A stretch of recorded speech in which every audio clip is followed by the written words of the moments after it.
रोम की राजनैतिक संरचना की व्याख्या कीजिए। प्राचीन रोम की राजनैतिक संरचना एक जटिल और ऐतिहासिक दृष्टि से अत्यंत महत्वपूर्ण प्रणाली रही है, जिसने आधुनिक लोकतंत्र, विधि शासन और प्रशासनिक व्यवस्था पर गहरा प्रभाव डाला। रोम की राजनीतिक व्यवस्था को मुख्यतः 3 युगों में बांटा जा सकता है: राजतंत्र, मोनार्की, गणराज्य, रिपब्लिक और साम्राज्य, एम्पायर। प्रत्येक काल में शासन का स्वरूप, शक्तियों का वितरण तथा नागरिकों की भागीदारी भिन्न रही। एक राजतंत्र काल 753 ईपू 509 ईपू। प्राचीन रोम का प्रारंभिक शासन राजतांत्रिक था। रोमन परंपरा के अनुसार रोम की स्थापना 753 ईपू में रोमुलस नामक पहले राजा द्वारा की गई थी। इस काल में कुल 7 राजाओं ने शासन किया, जिनमें अंतिम राजा लूशियस टार्क्विनियस सुपरबस को अत्याचारी माना गया। राजाओं के पास धार्मिक, सैन्य, न्यायिक और विधायी शक्तियां थीं। वे राज्य के सर्वेसर्वा माने जाते थे और उनकी सत्ता ईश्वर प्रदत्त मानी जाती थी। हालांकि राजा के निर्णयों में सहायता के लिए एक सेनेट होता था, जो बुजुर्गों की सलाहकार परिषद थी, पर इसकी भूमिका सीमित थी। 2 गणराज्य काल 509 ईपू 27 ईपू 509 ईपू में अंतिम राजा के पतन के बाद रोमन गणराज्य की स्थापना हुई, जहां सत्ता अब राजा के बजाय जनता द्वारा चुने गए प्रतिनिधियों के हाथ में आ गई। इस प्रणाली का आधार संतुलन और नियंत्रण, चेक्स एंड बैलेंसेस, था, जिससे किसी एक संस्था को अत्यधिक शक्ति न मिले। प्रमुख संस्थाएं। कॉन्सल्स 2 अधिकारी 1 वर्ष के लिए चुने जाते थे। वे प्रशासन और सेना के प्रमुख होते थे। दोनों को बराबर अधिकार होते थे और एक दूसरे के निर्णय को वीटो कर सकते थे। सेनेट यह 300 सदस्यों की एक स्थायी संस्था थी, जिसमें पूर्व उच्च अधिकारी शामिल होते थे। यह विदेश नीति, वित्तीय योजनाओं और विधायिका के मामलों में अत्यधिक प्रभावशाली था। जनसभाएं, असेंबलीज, इसमें आम नागरिक भाग लेते थे, जिसे कमिशिया सेंचुरियाटा युद्ध और शांति, कानून पारित करने और उच्च अधिकारियों का चुनाव। कमिशिया ट्राइब्यूटा जनहित से जुड़े निर्णय और निचले अधिकारियों का चुनाव। जनप्रतिनिधि, ट्रिब्यून्स ऑफ द प्लब्स, ये प्लीबियन वर्ग, साधारण जनता के प्रतिनिधि थे, जिन्हें सेनेट और अन्य अधिकारियों के निर्णयों को वीटो करने का अधिकार था। सामाजिक संघर्ष। गणराज्य के प्रारंभिक काल में पैट्रिशियन, उच्च वर्ग, और प्लीबियन, साधारण नागरिक, के बीच राजनीतिक अधिकारों को लेकर संघर्ष हुआ। इस संघर्ष को संघर्ष पैट्रिशियंस वर्सेस प्लेबियंस के नाम से जाना जाता है, जिसके परिणामस्वरूप प्लीबियनों को अधिकार मिले और वे जनसभा एवं अन्य संस्थाओं में भाग लेने लगे। 3 साम्राज्य काल 27 ईपू 476 ई। गणराज्य के अंत में आंतरिक संघर्ष, भ्रष्टाचार और शक्तिशाली सेनापतियों के वर्चस्व ने व्यवस्था को अस्थिर कर दिया। जूलियस सीजर की हत्या 44 ईपू के बाद उसके उत्तराधिकारी ऑक्टेवियन ने 27 ईपू में ऑगस्टस की उपाधि धारण की और पहला सम्राट बना। यहीं से रोमन साम्राज्य की शुरुआत हुई। साम्राज्य की विशेषताएं। सम्राट के पास पूर्ण नियंत्रण होता था। वह कानून बना सकता था, सेनाओं का नेतृत्व करता था, न्याय करता था और धार्मिक प्रमुख भी होता था। सेनेट और अन्य संस्थाएं बनी रहीं, परंतु उनका प्रभाव नाममात्र का था। वास्तविक शक्ति सम्राट के पास थी। कुछ सम्राट जैसे ऑगस्टस, ट्रोजन, हेड्रियन आदि ने कुशल प्रशासन चलाया, जबकि कुछ अन्य जैसे नीरो और कैलिगुला अत्याचारी माने गए। निष्कर्ष। रोम की राजनैतिक संरचना एक अद्भुत विकास यात्रा है, जो एक शाही व्यवस्था से प्रारंभ होकर लोकतांत्रिक गणराज्य और फिर केंद्रीकृत साम्राज्य में परिवर्तित हुई। इसने बाद के यूरोपीय राजनीतिक विचारों और आधुनिक लोकतांत्रिक संस्थाओं को गहराई से प्रभावित किया। विशेष रूप से गणराज्य काल की विधायिका, न्याय व्यवस्था और नागरिक अधिकारों की अवधारणा ने पश्चिमी राजनीति की नींव रखी। क्या इस बात से सहमत है कि रोमन कला लगभग पूरी तरह से यूनानी कला रूपों को दर्शाती थी? परिचय। प्राचीन काल की 2 सबसे प्रभावशाली सभ्यताएं यूनान और रोम विश्व कला इतिहास में अत्यंत महत्वपूर्ण स्थान रखती है। यह सत्य है कि रोमन कला पर यूनानी कला का गहरा प्रभाव पड़ा, परंतु यह कहना कि रोमन कला लगभग पूरी तरह यूनानी कला को ही दर्शाती है, एक सीमित दृष्टिकोण होगा। रोमनों ने यूनानी परंपराओं को अपनाया जरूर, लेकिन उसमें स्वयं के नवाचार, सामाजिक दृष्टिकोण और यथार्थवाद को समाहित करके उसे विशिष्ट रूप दिया। मुख्य बिंदु 1. मूर्तिकला में यूनानी आदर्शवाद बनाम रोमन यथार्थवाद। यूनानी मूर्तिकला में आदर्श मानव शरीर की सुंदरता, संतुलन और पूर्णता पर जोर दिया जाता था। रोमन मूर्तिकारों ने इन आदर्शों को अपनाया, परंतु उन्होंने उसमें वास्तविक जीवन की झलक, जैसे झुर्रियाँ, भावनाएं और उम्र के चिन्ह जोड़े।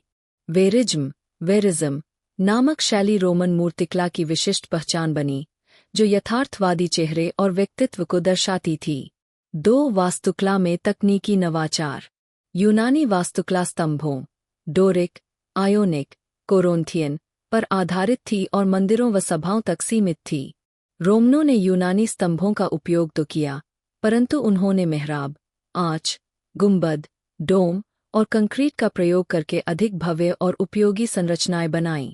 कोलोजियम, पंथियन और जल सेतु, एक्विडक्ट्स, रोमन नवाचार और इंजीनियरिंग का प्रमाण है।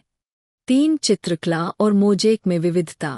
रोमन चित्रकला ने यूनानी विषयों को अपनाया, पर उन्होंने घरेलू जीवन, प्राकृतिक दृश्य, वास्तुदृश्य और पौराणिक कथाओं को अधिक यथार्थ रूप में प्रस्तुत किया। रोमन दीवार चित्र, फ्रेस्कोस और मोज़ेक कार्य ने 3 आयामी प्रभाव, पर्सपेक्टिव, को उभारा, जो यूनानी शैली से भिन्न था। 4. कला का उद्देश्य और प्रयोजन। यूनानी कला का उद्देश्य सौंदर्य और आदर्श का चित्रण था।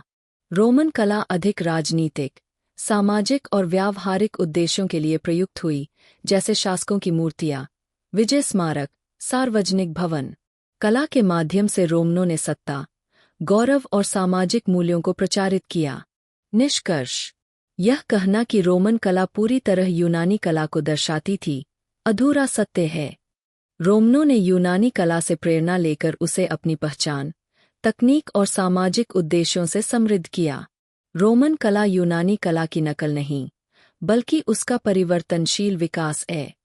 उन्होंने आदर्शवाद के साथ यथार्थवाद, सौंदर्य के साथ व्यावहारिकता और परंपरा के साथ नवाचार को जोड़ा, जिससे एक स्वतंत्र और प्रभावशाली कला परंपरा की स्थापना हुई। रोमन जगत को अधिग्रहण की सभ्यता क्यों कहा गया था? परिचय: रोमन सभ्यता को प्रायः अधिग्रहण की सभ्यता, सिविलाइजेशन ऑफ बोरोइंग्स, कहा जाता है, क्योंकि इसने विभिन्न पूर्ववर्ती संस्कृतियों की कलाओं, धार्मिक विश्वासों, राजनीतिक संस्थाओं, साहित्य और स्थापत्य को अपनाकर उसे अपनी आवश्यकताओं के अनुसार ढाला। मुख्य बिंदु: 1. यूनानी संस्कृति से प्रभाव। रोमन कला, मूर्तिकला और वास्तुकला में यूनानी शैली की गूंज स्पष्ट रूप से देखी जा सकती है। उन्होंने यूनानी देवताओं के नामों और गुणों को अपना लिया, जैसे जियुस को जुपिटर, एथीना को मिनर्वा। 2. धर्म और मिथकों का अधिग्रहण। यूनानी और एत्रुस्कन देवी देवताओं को रोमन धर्म में समाहित किया गया। मिथकों और धार्मिक अनुष्ठानों का रूपांतरण रोमन सामाजिक संरचना का हिस्सा बन गया। 3. साहित्य और भाषा। रोमन कवियों जैसे वर्जिल और होरेस ने यूनानी महाकाव्यों की शैली और विषयों को अपनाया। रोमन शिक्षा प्रणाली भी यूनानी शिक्षा पद्धति से प्रेरित थी। 4. प्रशासन और विधि व्यवस्था। कार्थेज, मिस्र और यूनान जैसी पराजित संस्कृतियों से रोमन प्रशासनिक और विधिक तंत्र ने कई कार्यप्रणालियां लीं। रोमन कानून ने विभिन्न संस्कृतियों के नियमों को समेटते हुए रोमन विधि को विकसित किया। निष्कर्ष: रोमन साम्राज्य ने अपने विस्तार के दौरान जिन संस्कृतियों से संपर्क किया, उनसे उन्होंने सर्वोत्तम तत्वों को आत्मसात किया। यह उनकी व्यावहारिकता और समावेशिता का प्रमाण था, जिससे रोमन संस्कृति एक समृद्ध और बहुआयामी सभ्यता बन सकी। लॉर्ड और वसाल के मध्य क्या संबंध थे? परिचय: मध्यकालीन यूरोप की सामंती व्यवस्था, फ्यूडल सिस्टम, में लॉर्ड और वसाल, वैसल, के मध्य संबंध सामाजिक, आर्थिक और राजनीतिक दृष्टि से अत्यंत महत्वपूर्ण थे। यह संबंध भूमि के बदले सेवा पर आधारित था और इसे औपचारिक रूप से समर्पण और निष्ठा की रस्म, ओथ ऑफ फील्टी, द्वारा स्थापित किया जाता था। मुख्य बिंदु। 1. भूमि का अनुदान फीफ। लॉर्ड वसाल को एक निश्चित क्षेत्र फीफ प्रदान करता था। यह भूमि वसाल की आजीविका और अधिकार का स्रोत होती थी। यह अनुदान स्थायी नहीं होता था, पर वफादारी और सेवा के आधार पर जारी रहता था। 2. सैन्य सेवा। वसाल लॉर्ड को आवश्यकता पड़ने पर सैन्य सहायता प्रदान करता था। उसे युद्ध में लॉर्ड के साथ जाना और अपने सैनिकों को उपलब्ध कराना होता था। 3. न्याय और सुरक्षा। लॉर्ड अपने वसाल की सुरक्षा और न्याय का उत्तरदायी होता था। वह अपने वसालों के विवादों का निपटारा करता था। 4. पारस्परिक निष्ठा। यह संबंध निजी निष्ठा पर आधारित होता था। लॉर्ड की अपेक्षा होती थी कि वसाल उसकी आज्ञा का पालन करेगा, वहीं वसाल को लॉर्ड से सुरक्षा और सहयोग की अपेक्षा होती थी। निष्कर्ष। लॉर्ड और वसाल के बीच का संबंध आधारभूत रूप से पारस्परिक दायित्वों और विश्वास पर आधारित था। इस व्यवस्था ने मध्यकालीन यूरोप में सत्ता, समाज और सैन्य संगठन को संरचित किया। ईसाई धर्म के प्रभुत्व से पहले रोमन जगत के कुछ धार्मिक संप्रदायों या पंथों का नाम बताइए और उनके समर्पित दर्शन या विचारों का संक्षेप में वर्णन कीजिए। परिचय। ईसाई धर्म के आधिपत्य से पूर्व रोमन साम्राज्य में विभिन्न धार्मिक संप्रदायों और रहस्यवादी पंथों मिस्ट्री कल्ट्स का व्यापक प्रभाव था। ये पंथ समाज, राज्य, प्रकृति और आत्मा के बीच संबंधों की व्याख्या करते थे, साथ ही व्यक्तिगत मुक्ति और मृत्यु के बाद जीवन पर भी बल देते थे। मुख्य संप्रदाय व दर्शन। 1. मिथ्रास पंथ कल्ट ऑफ मिथ्रास। यह पंथ ईरानी मूल का था और विशेषतः सैनिकों में लोकप्रिय था। यह अंधकार और प्रकाश के संघर्ष का प्रतीक था। अनुयायी दीक्षा के माध्यम से पंथ में शामिल होते थे और धर्म, वीरता और आत्मनियंत्रण का पालन करते थे। 2. आइसिस पंथ कल्ट ऑफ ईसिस। मिस्र की देवी आइसिस की पूजा पर आधारित यह पंथ रोमन समाज में लोकप्रिय हुआ। यह मातृत्व, पुनर्जन्म और करुणा से संबंधित था। इसमें धार्मिक अनुष्ठान और व्यक्तिगत आध्यात्मिकता पर बल था। 3. बाक्कस पंथ कल्ट ऑफ बच्चूस। यूनानी देवता डायोनिसस, बच्चूस की पूजा पर आधारित था। यह मदिरा, संगीत, नृत्य और मुक्ति का प्रतीक था। हालांकि इसे कई बार अश्लीलता और विद्रोह से भी जोड़ा गया, जिससे रोमन राज्य ने इसे प्रतिबंधित करने का प्रयास किया। 4. स्टोइकवाद स्टोइसिज्म। एक दार्शनिक संप्रदाय जो आत्मनियंत्रण, कर्तव्य और प्रकृति के अनुसार जीवन पर बल देता था। यह पंथ धार्मिक कम और नैतिक दर्शन अधिक था। निष्कर्ष। ईसाई धर्म के प्रभुत्व से पहले रोमन धार्मिक जीवन बहुलतावादी और बहुआयामी था। विभिन्न पंथों ने आत्मा, मृत्यु, पुनर्जन्म और नैतिकता पर अलग अलग दृष्टिकोण प्रदान किए। अब्बासी खलीफा। अब्बासी खलीफा वंश ने 785 में उमैयद वंश को पराजित कर इस्लामी साम्राज्य की सत्ता प्राप्त की। बगदाद को राजधानी बनाकर उन्होंने सांस्कृतिक और वैज्ञानिक उन्नति को प्रोत्साहित किया। अब्बासी शासन को इस्लाम का स्वर्ण युग माना जाता है, जहां दर्शन, गणित, खगोलशास्त्र, औषधि और साहित्य में महत्वपूर्ण प्रगति हुई। खलीफा धार्मिक एवं राजनीतिक दोनों प्रकार के नेता होते थे, लेकिन धीरे धीरे वास्तविक शक्ति प्रांतीय गवर्नरों और बाहरी शक्तियों के हाथों में चली गई। मंगोल आक्रमण के बाद 1258 ई में बगदाद का विनाश हुआ और अब्बासी शासन समाप्त हो गया। खारिजी। खारिजी इस्लाम का एक उग्र धार्मिक समूह था, जो अली और मुआविया के बीच संघर्ष के दौरान उत्पन्न हुआ। इन्होंने यह सिद्धांत रखा कि कोई भी व्यक्ति जो इस्लाम की सच्ची शिक्षाओं का पालन करे, उसे खलीफा नहीं बनाया जा सकता। वे धार्मिक रूप से कट्टर और न्याय के सिद्धांतों में विश्वास रखते थे, लेकिन विरोधियों के प्रति हिंसक हो जाते थे। खारिजी विचारधारा इस्लामी इतिहास में उग्रवाद और धर्मनिष्ठा के मिश्रण का प्रतीक बन गई, जिसका प्रभाव कई छोटे समूहों और आंदोलनों पर पड़ा। चीन के साथ अरब व्यापार। चीन और अरबों के बीच व्यापार मुख्यतः सिल्क रोड और समुद्री मार्गों के माध्यम से होता था। अरब व्यापारी रेशम, चीनी मिट्टी के बर्तन, चाय और मसालों का व्यापार करते थे, जबकि वे अपने साथ घोड़े, मसाले, सोना और कांच ले जाते थे। यह व्यापार केवल वस्तु विनिमय तक सीमित नहीं था, बल्कि इससे सांस्कृतिक, वैज्ञानिक और धार्मिक विचारों का भी आदान प्रदान हुआ। चीनी बंदरगाहों पर अरब समुदायों की उपस्थिति और चीनी अदालतों में उनके प्रभाव से यह स्पष्ट होता है कि दोनों सभ्यताओं के बीच संबंध गहरे और बहुपक्षीय थे। रोमन कला। रोमन कला व्यावहारिकता और यथार्थवाद पर आधारित थी। उन्होंने यूनानी कला से प्रेरणा ली लेकिन उसे स्थानीय आवश्यकताओं के अनुसार ढाला। वास्तुकला में गुंबद, मेहराब और जल प्रणालियाँ, एक्विडक्ट्स, रोमन नवाचार के उदाहरण हैं। रोमन भित्तिचित्र, फ्रेस्कोस, मूर्तियाँ और मोज़ेक चित्रण रोजमर्रा के जीवन, देवी देवताओं और राजनीतिक विजय को दर्शाते थे।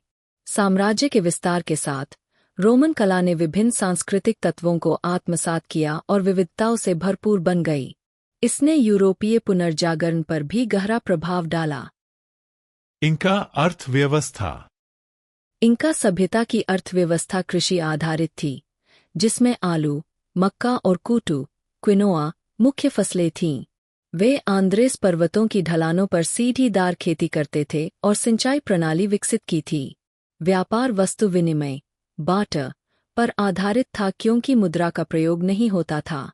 मिता प्रणाली के अंतर्गत नागरिकों से श्रम सेवा ली जाती थी, जिससे सड़कों, मंदिरों और भंडारगृहों का निर्माण होता था। इनका अर्थव्यवस्था केंद्रीकृत, संगठित और सामुदायिक सहयोग पर आधारित थी, जिसने विशाल साम्राज्य को बिना मुद्रा के संचालित करने में सफलता दिलाई।